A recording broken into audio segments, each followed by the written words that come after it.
Hi everybody, welcome to another one of my videos. Today I'd like to touch on democracy and economics. It's quite an interesting topic. I think there's not too much material going on around how the two influence each other, but I believe that there's quite a strong influence between the two and how democracy actually influences how economics is practiced. Or just should I say, I don't know, the so-called democracy, how that influences the way economics is practiced. So let's have a look. So what do I mean by democracy? So you've got to go all the way back to the ancient Greeks. And it's actually a compound word, which is Demokratia. So you've got demo is actually the people, like the word demographics, relating to people. And kratia relates to power. So it's actually power of the people, or people power, in the sense that people have the power to rule themselves, in effect. They have control. And when you say people, I think wasn't meant so much broadly, but as in the general population, and nowadays would be like your middle and maybe some of your lower class, and it wasn't meant to be the elites leading the way, which is where things I think got a little bit more confused in modern times in terms of how democracy is referred to. Oh, I think it's called representative democracy, where you have elections, where people are elected to actually represent the view of the people that supposedly elected them. But so I'll go into that a little bit later. It's not really how democracy is intended to be. So that's not what I'm going to refer to as democracy. I'll call that representative democracy. The democracy that I'm going to talk about, first of all, is going to be more your direct democracy, and how the Greeks actually intended that, and how the Romans intended it to be. And I don't think that it's completely extinct. I think it operates on a smaller scale. So you don't have democracy for whole countries, but you may have democracies for smaller communities. And I think that's evident of towns in New England in the United States or America, where actually people get together in town hall meetings and stuff, and where they actually vote on various things and actually have a say in terms of how the town operates, or in terms of what legislation for that particular town should be put in place. So everybody gets a vote in terms of how things are run. And that works well if you have a small population, where people are very in touch with all the issues around them. And also that helps as well if you've got a smaller geographical area too. Because you've got people, maybe have a couple of hundred people spread out all over the place. They have different issues in the sense that they're in different places. And therefore the validity of this sort of democracy kind of loses itself. So you really, for a democracy to work, you'd probably want a smaller population within a fairly small area. So I believe the closest country in the world to operating as a democracy, as a direct democracy, and that would be Switzerland, in the sense that they have referendums. So it's not necessarily people gathering in a town hall discussing all your big issues, but they have referendums around some of the larger issues. And you can get those referendums if, I think, enough people sign petitions about certain things. So you get a certain number of people sign the petition, you get to that certain number, then you actually have a referendum where people actually get to cast their vote on these things. And if you look at many other countries that call themselves democracies, whether it be United Kingdom, United States, Australia, whatever, they have almost no referendums. You hardly get any referendums at all. I've been in Australia 12 years and only had one referendum. And that, again, that was decided by the politicians.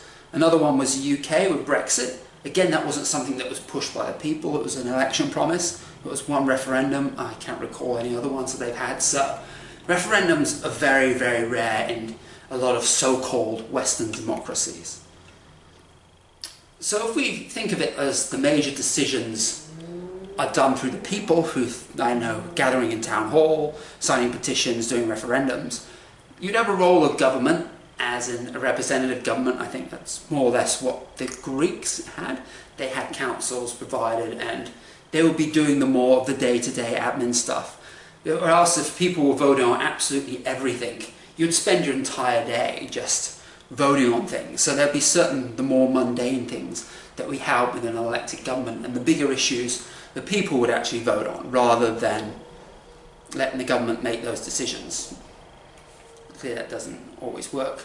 So as I mentioned earlier about population landmass, Switzerland has a reasonably small population.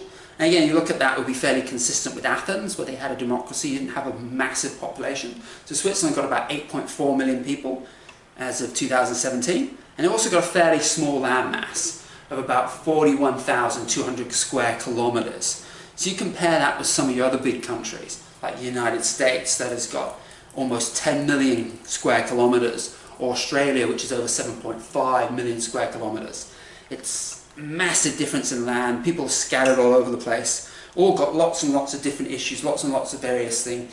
Makes it kind of impossible to have a democracy for a whole country. So democracy could work if those countries were just broken down into smaller communities. Like with the US, they've got the towns in New England where they have their own little democracies, and if you didn't have a government at all. So that's one way of going about it. Okay, so that's democracy, or as it's called nowadays, direct democracy, but the real democracy, that's kind of what I talked about so far. So what have we actually got in the world today? I believe we've got something called a dictatorship, which is actually basically what we've had most of the time throughout the ages. It just is a little bit fancied up because we've got all the fanfare and the celebrations regarding these big elections, US in particular, all this big stuff they go around. There's like a massive night, all fantastic, blah, blah, blah, blah, all kind of for show.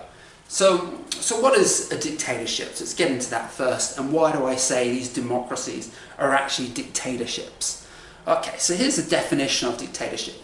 Dictatorship is a form of government where a country or group of countries is ruled by one person or political entity. Maybe that doesn't sound right so far? Listen to the second part. And exercised through various mechanisms to ensure that the entity's power remains strong.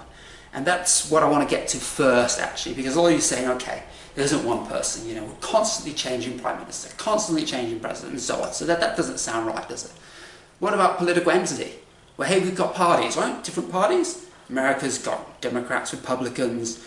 The UK, what have they got? They've got Labour, they've got Conservatives. Australia got Labour, and they've got Liberals and Nationals, all of that.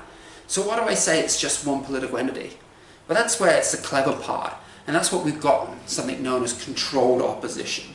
So that is when you get two parties, which in most of these cases is actually just two parties.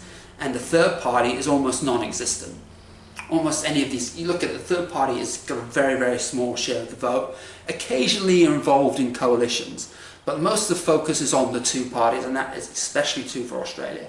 There isn't any party anywhere near Labour and the Liberals, the LNP, anywhere near them in terms of vote. And that's essential in the sense that you actually split it into two parties. So, and the point of view is almost exactly the same, which is interesting because they're always arguing against each other. But when they actually go in, they pretty much do the exact same thing, and they don't really change much at all. In fact, they generally go back on what they say, and then the other party comes in and criticises them for stuff that they would have done anyway. And a typical example of that would be in terms of Queensland. We had Labour that were trying to sell off the state assets. They went out. In goes Liberals trying to sell off the state assets, and Labour were pretending that they were wanted to keep the assets. So and then they all go back. Haven't gone back on that as of yet, but it is interesting with these backwards and forward arguments. And a good example of that is what Lenin said: the best way to control the opposition is to lead it ourselves. And that is almost how every single representative democracy works in the world. It's amazing, and the people don't seem to see it from what I say. There are some people that see it, but the majority don't, and they still participate in these elections that really achieve almost nothing. And a good example is Australia.